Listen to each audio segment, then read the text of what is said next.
mirror on the wall, who's the saddest one of all? Linda was never the good witch. Gossiping, spreading rumors will be your downfall. She threw her into the dead ditch.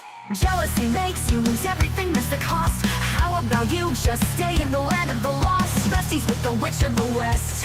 Hate on us, but you're still obsessed. Getting me to be the big bad villain, babe, go get a psychoanalysis. Because I know I'm one in a million, but it's fine, I'll be your protagonist. You're talking too much, we can all hear the whispers. Calling us wicked is a little insulting. You gave them to her, but you can keep the rest with birds. Thought you were a girl's girl, but that's just disgusting. You can call me the bad witch, but I'm not the snitch. So tell me which is which? Which is which? Which is which is which?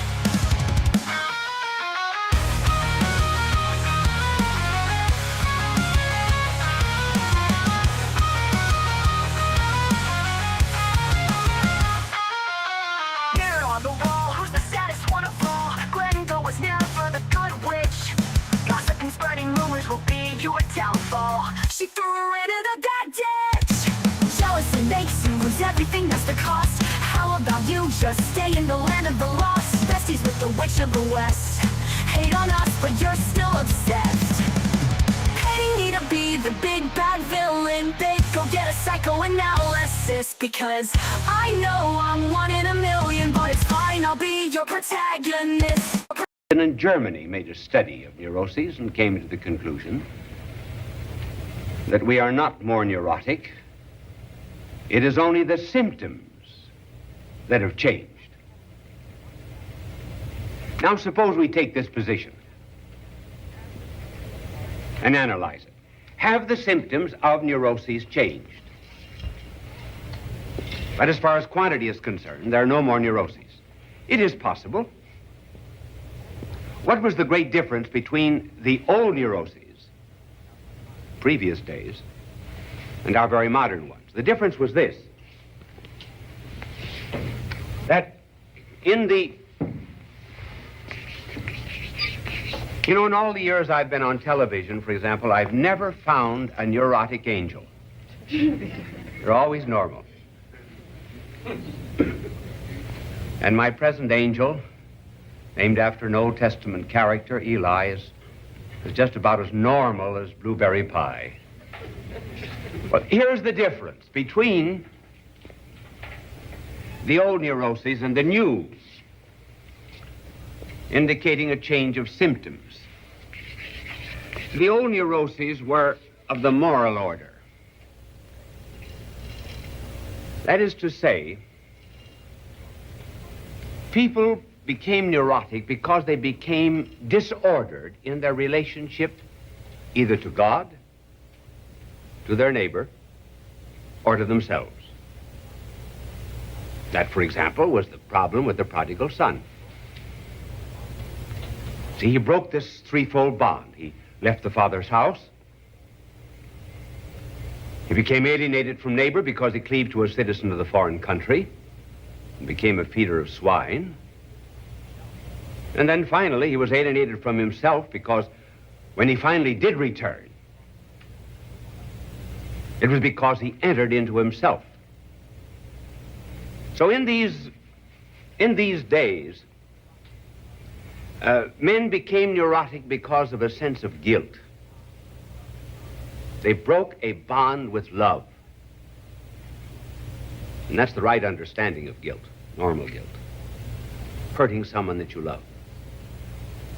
That's the meaning of a crucifix. There's the picture of someone I love. Now these were the old symptoms. What are the new symptoms? The new symptoms are either fiscal or physical.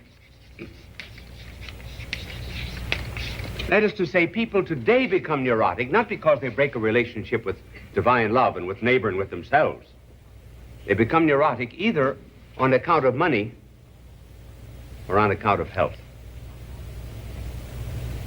Think of how many people today have neuroses simply because they've lost money, they're afraid of losing it, or they're not able to keep up with the Joneses.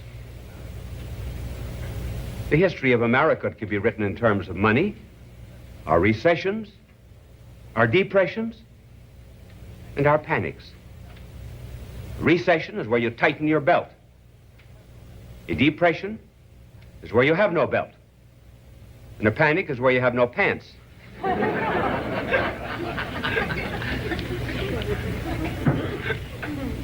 So modern neuroses are born of money.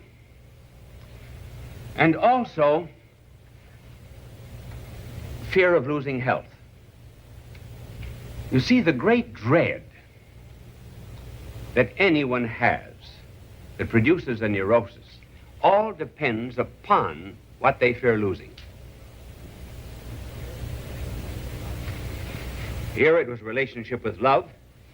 Here one of these two. Just think of the commercials, for example. Think of how neurotic we're becoming. When, for example, here is a boy who, a young man whose hair is a bit unruly. He can't find a girl. And suddenly, out of nowhere comes a faceless man who hands him a tube. He gets his oil changed. He puts it on his hair. Glory be to God, there are about 20 girls around all of a sudden. You know, you just think of a man going crazy because he lacks oil in his hair. And then bad breath. Oh. The neuroses that are induced. There are meetings in offices. Will we tell Mary? Shall we tell John? I don't think I've got the courage to tell him. And then they meet even, goodness gracious, even football players. Great big men, you'd think they shouldn't worry about bad breath. Here they all meet you. I wonder if we should tell our coach. These big cowards weighing 300 pounds, I'm afraid to tell him he's got bad breath. And the man with bad breath comes in, he's got a bottle of hope in his hand. He's healthy, he's not neurotic. And then hands, oh. Poor wife who's lost the love of the husband. He touched her hand last night, it was scaly.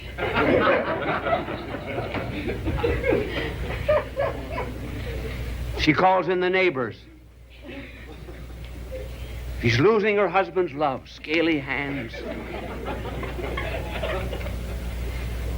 Suddenly, out of nowhere, there comes a bottle. What does she do now to cure herself? What's the cure of this neurosis? Wash dishes.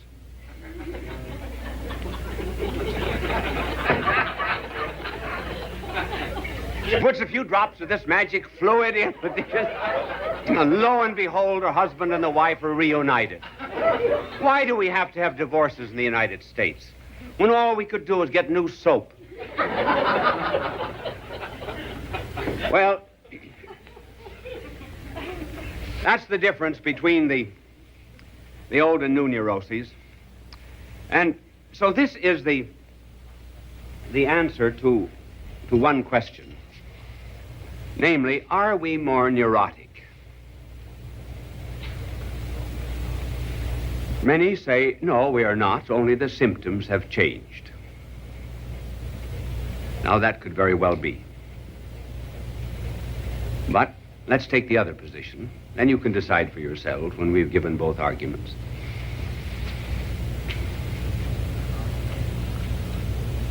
The other argument is that we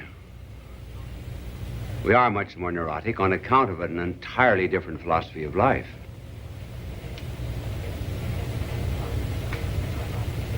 Now, this philosophy of life is not often expressed. It's just hidden in what you read and what many young people do. But I'm going to write out the two propositions of this philosophy of life. The first proposition is every experience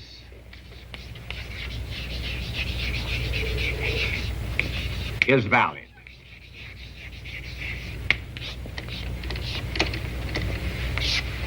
That's the first proposition. Namely, anything that gives pleasure is right. You're never concerned about what anyone outside of that experience thinks. Society, moral order, parents. No. Experience of pleasure is judged of and by itself. Hence, get all the kicks you can out of life. It's the kick that matters, nothing else. Breaking school windows, all right, you get a kick out of it.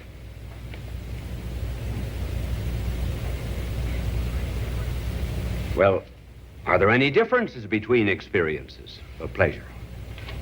Yes, there are, and that brings us to the second principle. And the second principle is the more intense the pleasure or the experience,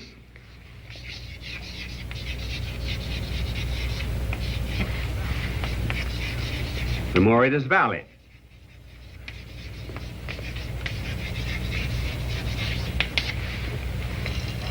For example, drugs, speeding. One is not going anywhere, but the faster you drive, the greater is your pleasure. And hence one looks for a new and deeper kind of experience, whatever it may happen to be. Now, are these principles valid? They're not. They're producing a tremendous amount of neurotics. Did you know, for example, that 25% of the clinical cases in psychiatric hospitals in the United States are cases of adolescents? Adolescents who have started with this philosophy. Now, let us judge it. What does it mean when we say that every experience is valid of and by itself? It means that there is not to be an object to judge the experience. Now, normally we have, in making any judgment, we have what? We have a subject, we have an object, and we have the relationship between the two, which is the judgment. For example, suppose I say that this blackboard here is 3.5 feet tall. I, the subject, make a judgment, and I have an experience of height. But how do I judge it? I judge it by an object. All of our experiences as rational beings are to be determined by objects. For example, now, I have a clock up there on top of the camera. The clock says I have 10 minutes yet to talk. Well, I can't simply say, well, I've got 15 minutes to talk and pay no attention to the clock. My experience of talking to you is judged by that object. Space is measured by it. This is one of the reasons this dropping of the object is incidentally the essence of decadence. Any civilization begins to decay when the subject alone is all important. The great I. Well, I decide it's right. I decide it's good. Therefore it is.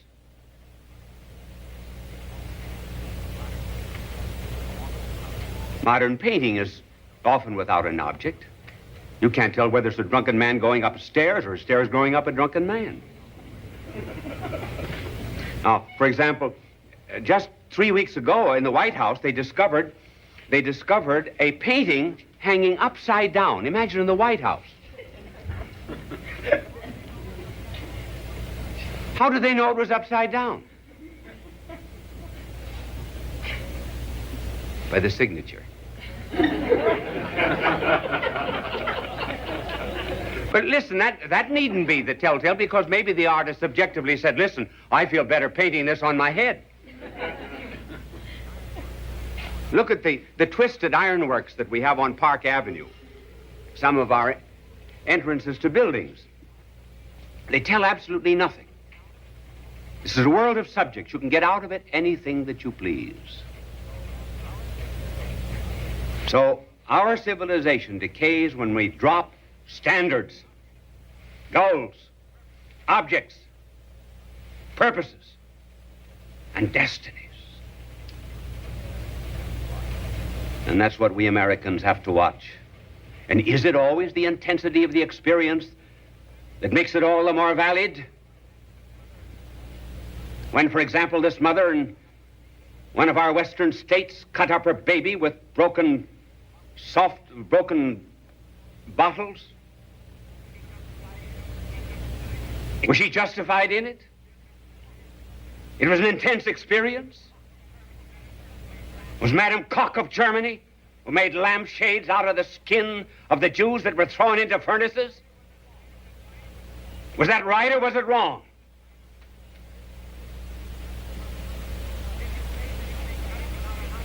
And if you say that you may judge without an object or without a standard, then how will you ever condemn Hitler?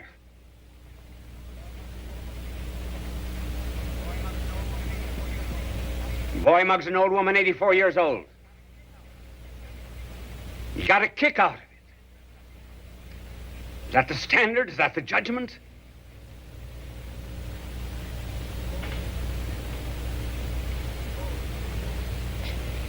Suppose a waitress brings in a couple of eggs to these people who hold that experience alone is valid. One of the eggs is good, the other is bad. Why does he say that egg is bad? If he says the egg is bad, he's judging by the standard, outside of himself, by the object. Why did he order eggs in the first place? And the waitress might say to him, if he was judging everything subjectively, well, if it tastes bad to you, hand it over to him because he's got a good taste. I remember once I went into a restaurant and I asked for some toast, a cup of coffee, an egg, and a few kind words. And the waiter brought me back toast, coffee, the egg, and the check. I said, haven't you got a few kind words? She said, don't eat the egg.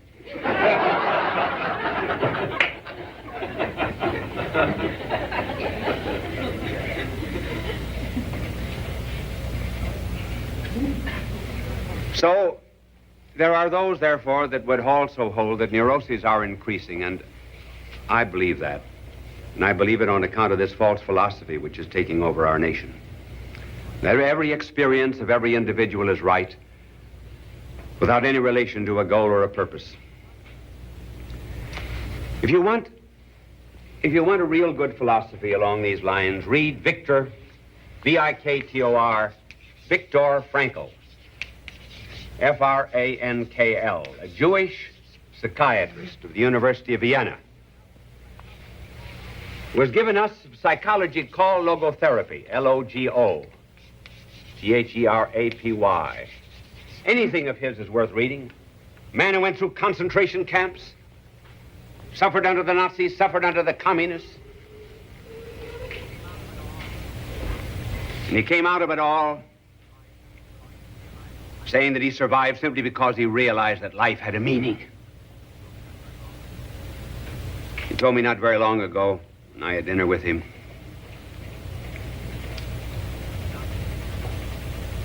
that when the Nazis began their persecution, he had an opportunity to come to the United States to start his new school of psychology and psychiatry, logotherapy. He wanted to do it. He had the passport, but his father was living. And he was sure that the Nazis would begin an intense persecution. Dr. Frankl said he went to the Church of St. Stephen's in Vienna, knelt down for an hour. He prayed for wisdom. What should he do? Should he go to America? Or should he stay with his father? Watch his father maybe undergo the Nazi persecution and watch himself go through it as well. He came back to the house without a clear answer, but as he sat down to table with his father, he said to his father, "What is that over there on that other table?" Father said, "A piece of marble. I picked it up today at the synagogue. Remember? Remember the synagogue that Hitler burned? Our synagogue? Well, I went over there and I rummaged among the dust and the ashes and the burnt embers, and I found this broken piece of marble." And Viktor Frankl said to his father, "Did you ever try to figure out what it was?" "No," he said, "I haven't." Well, he said, "Let's look at it." It was in Hebrew. First three letters of one of the commandments. The fourth, "Thou shalt honor thy father and thy mother."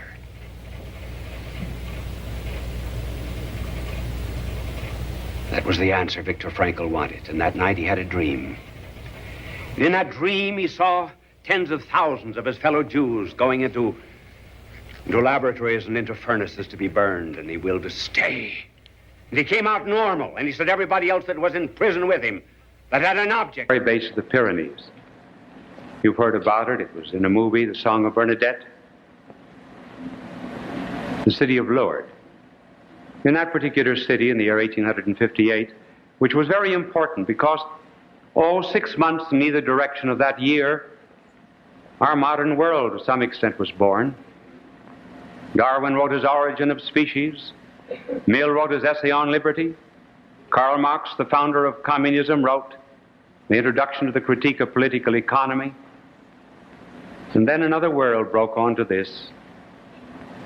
And there appeared to a little girl by the name of Bernadette, the Blessed Virgin at Lourdes. Well, obviously there has to be some verification. Because if there is none, well then what's to prevent any psychotic or dreamer coming along and saying God or an angel appeared to me? So they investigated Bernadette. She was found to be very humble. That's one of the conditions. I know one investigation that stopped very quickly when this person claimed that God had appeared to her, and the investigating committee said, "Are you the saint?" And she said, "Yes, I'm the saint." That ended it. And then in addition to that, there had to be other tests made that were scientifically verifiable, such as miracles. And there is established at Lourdes the International Medical Association, which is made up of some of the very best doctors of the world. I'm not going to give you any of the verification tonight, just simply state that in 1902, Dr. Alexis Carrel went there, and he said he went there as a skeptic.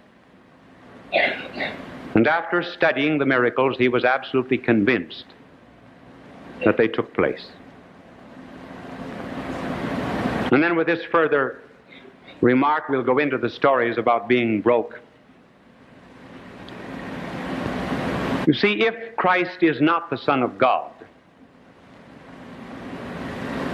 which is untrue, but if Christ is not the Son of God, then the story of the mother of Christ appearing in this world would be just as ridiculous as the mother of Buddha or Confucius appearing. But if he is the Son of God, then she could just as well appear.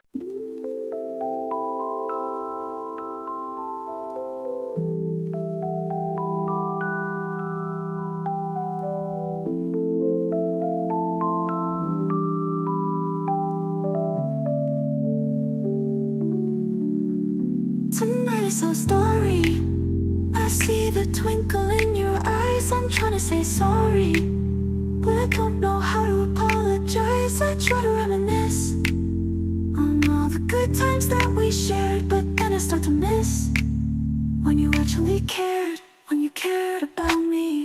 I think we're way off course, and I'll take all of the blame. I'm trying to show remorse because I'm filled with so much shame. But what really happened? Where did we go so freaking wrong? Why aren't you at all saddened? Why are you moving along?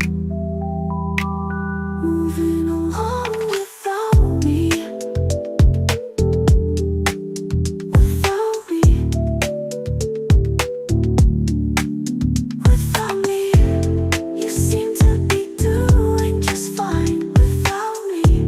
You're smiling all of the time without me. Your world keeps spinning round and round without you. I'm sad and I'm scared, that's why I frown. Tonight is so cloudy. I see the raindrops in the sky. I'm trying to say howdy, but I don't even really know why. I try to reminisce on all the good times that we shared, but then I start to miss when you actually cared, when you cared about me. About me. Without me. Without me. You seem to be doing just fine without me. You're smiling all of the time without me. Your world keeps spinning round and round without you. I'm sad and I'm scared, that's why I frown.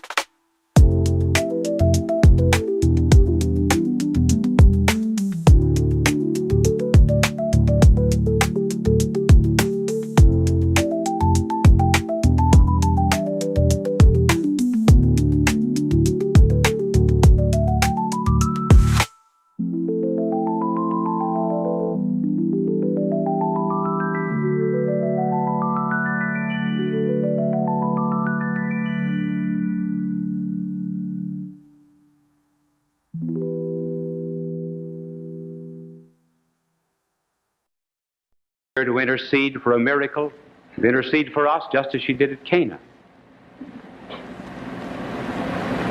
And those who accept the background of Lord, well, they have two mothers, like I have two mothers. I have a mother in the flesh, and then I have her as a spiritual mother, because our blessed Lord gave her to us all on the cross when he said, "Behold thy mother." I read Mass once a week to her. When I was a little baby, my mother placed me on the altar of the Blessed Mother and dedicated me to her. So I've dedicated all of my books to her. Everything that has been written my whole life. Well, I love the place, and not just that place, but let me tell you that it's a good city in which to be broke. Now, you can be broke financially, you can be broke spiritually, you can be broke physically. Physically broken, you might be cared for by a miracle. I'm not going to discuss those. But financially broke, that will interest many of you.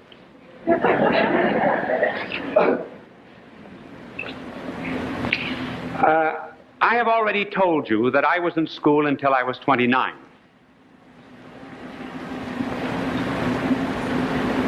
That's how dumb I was.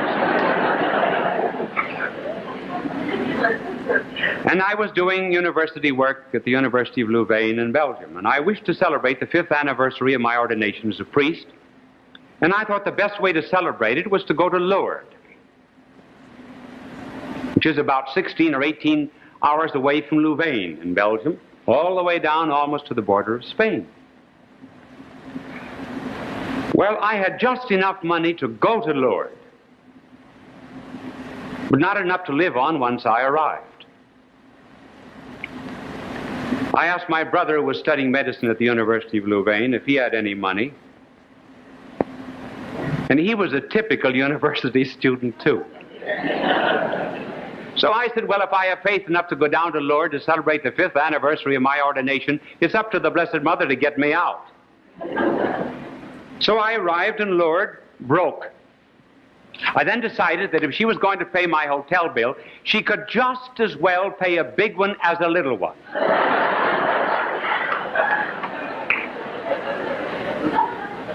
When you're asking for miracles, never be a piker.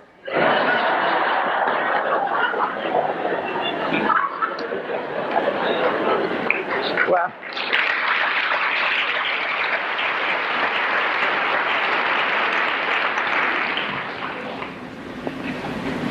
no drinks sold so far in Wilkes Barre. We've just received a telegram.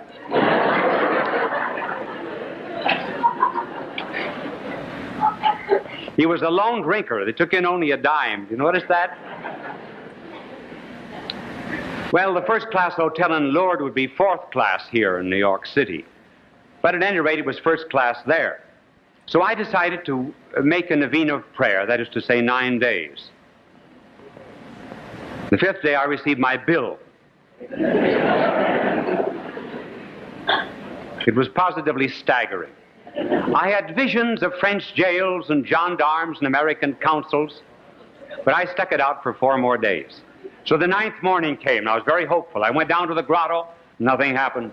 Noon, nothing happened. Evening, nothing happened. Then it was serious. So I decided to give the Blessed Mother another chance. So I went down to the grotto about 10 or half past 10 that night, and as I was kneeling there, a portly gentleman tapped me on the shoulder, and he said, "Are you an American priest?" "Yes." "Do you speak French?" "Yes." "Do you know Paris?" "Yes." "Well," he said, "this is my wife, my son, my daughter. We're going to Paris tomorrow. We want you to come with us to Paris and talk French for us and show us about the city." So he walked me back to the hotel, and then he asked me a very interesting question.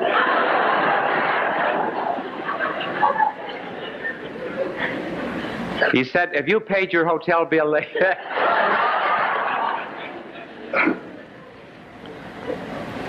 So was I glad I hadn't paid it. So I out-fumbled him for the bill. One of those not too rare moments in life when the grasp does not exceed the reach. So I went to Paris with him and stayed a week, and at the end of the week he said, do you mind taking my address at the bottom of a check? You can visit us when you return to New York. And I said, well, no, not particularly. So I arrived back in Louvain with much more than I started with. And that family and I went back to Lourdes 3 times together to thank Our Lady for introducing us one to another. Now, the moral is not to go to the Waldorf and run up a bill. But it works in Lourdes, and so I found it was a very good city in which to be broke. And not only to be broke physically, I mean financially, but also to be broke financially and spiritually, rather. And this happened on another occasion. I've been to Lourdes 26 times. And this particular time, I wanted a spiritual favor.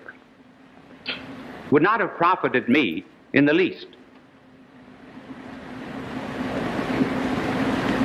And when I left, it was not forthcoming.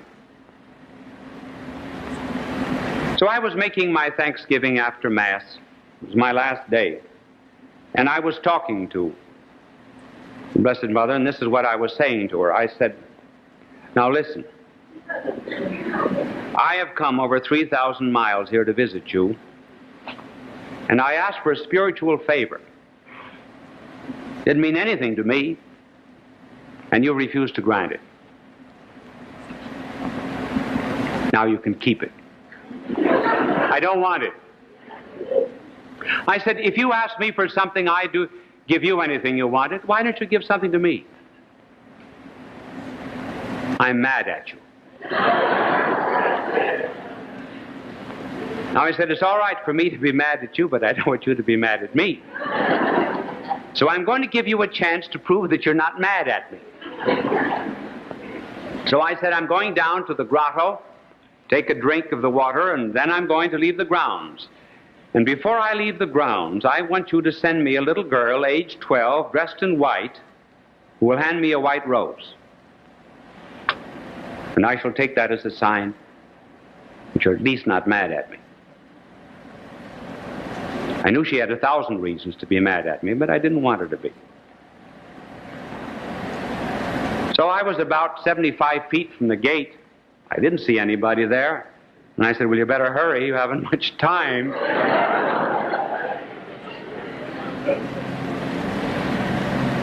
So I got to the gate, and right behind it was a little girl, age 12, dressed in white, and she handed me a white rose. I suppose that's why I'm talking about her tonight. It reminded me of a line of Chesterton's, that her son climbed up her body as a tower of ivory and kissed upon her lips a mystic rose. And that's what she gave me. Then one other experience has to do with being spiritually broke, for I was broken in this instance. I had been there about 7 or 8 days, and the train left for Paris at 8 o'clock in the evening. And I went down to the grotto about 7, just to say a little farewell. And I ended up with this little prayer. I said, I want you to send me some trouble, some inconvenience, something that will be very hard for me, and because of it, somebody else will be helped very, very much. Now let me tell you, that's one prayer that's always answered. That never fails. Because sometimes, you know, when we're young, our mothers give us bitter medicine, and they say it's, well, for your own good. Sometimes the bitter medicine, too, can be for other people's good. And she gives bitter medicine from time to time. I can remember over a period of a couple of years that I seemed to get every hard cross always on her feast day. Never it was. But so after making that prayer, I hurried back to the best hotel in Lourdes. I always stay there since.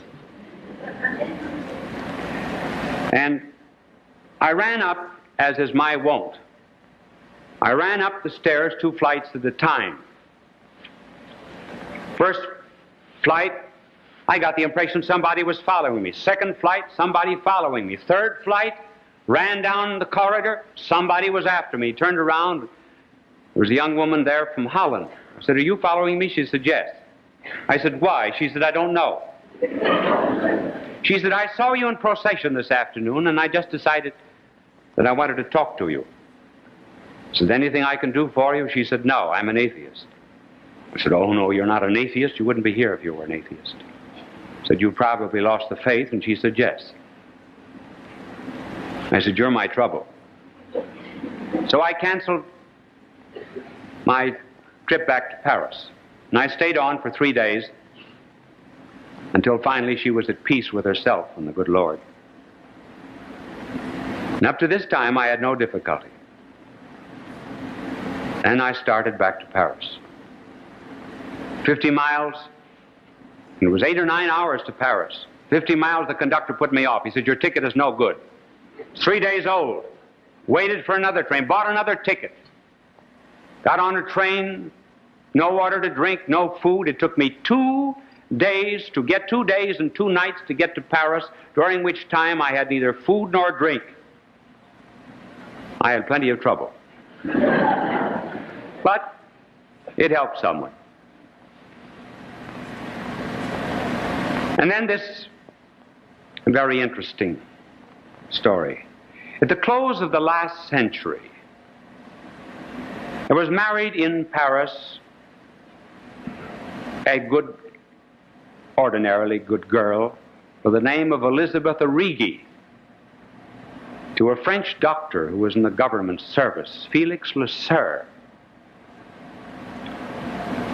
And he promised to respect the faith of his wife, but he spent almost as much time propagating atheism and anti-clericalism as he did practicing medicine. As a matter of fact, he was editor of one of the anti-clerical newspapers of Paris. And he forgot the promise that he made to his wife and tried to break down her faith. And he was succeeding fairly well. But he worked a little bit too fast. When he put a certain book of an art scoffer into her hands, she reacted. She decided to study her faith. Now, she was a learned woman. She could speak, besides her native language of French, she could speak English, German, Italian, Spanish, Russian, Latin, and knew some Greek. She also knew some Greek. And she built a library on her side of the house, conspicuous with the great classical thinkers like Aquinas and Bonaventure. And then in 1905, she was taken ill. And she tossed on a bed of constant pain from 1905 until 1914, May 3rd. And as she was dying, she said to her husband, "Felix,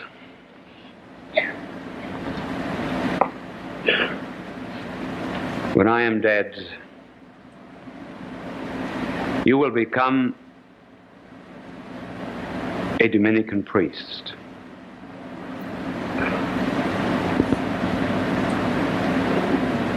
He said, "Elizabeth, you know my sentiments. I've sworn hatred of God and religion. I shall live in that hatred, and I shall die in it." She repeated her words and passed away. Rummaging through her papers, he found her last will and testament. And it read,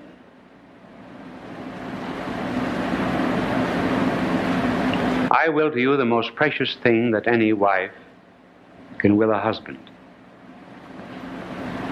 I will to you 9 years of suffering.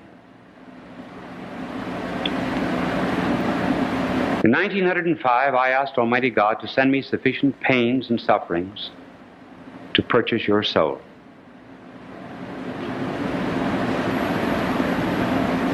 Prayer alone was not enough. And on the day that I die, you will have been bought and paid for. Greater love than this no woman hath, that she should lay down her life for her husband."